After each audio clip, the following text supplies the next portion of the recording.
Let's just see what the votes are. Who knows what the count? The appropriations bill.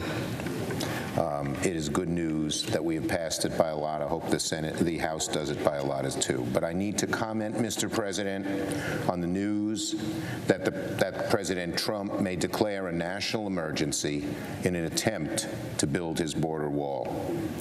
If President Trump decides to go forward with a disaster declaration, he'll be making a tremendous mistake.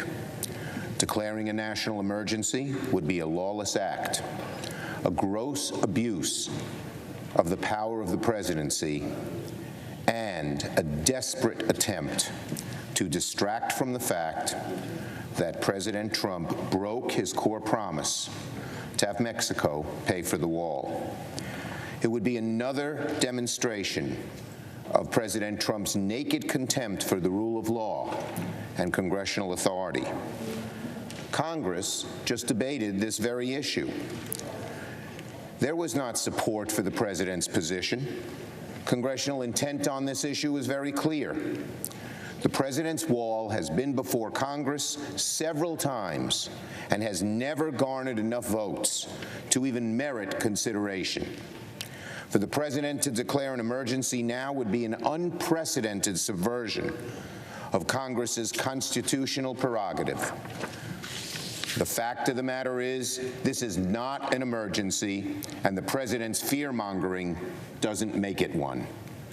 A policy dispute about our southern border does not constitute a national emergency. Democrats support and have always supported strong border security. But the fact is, according to the CBP, apprehensions at our southern border are at historic lows.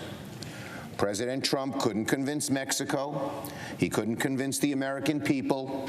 He couldn't convince their elected representatives to pay for his ineffective and expensive wall. So now he's trying an end run around Congress in a desperate attempt to put taxpayers on the hook for it. Make no mistake, Congress will defend our constitutional authorities in every way that we can. I yield the floor.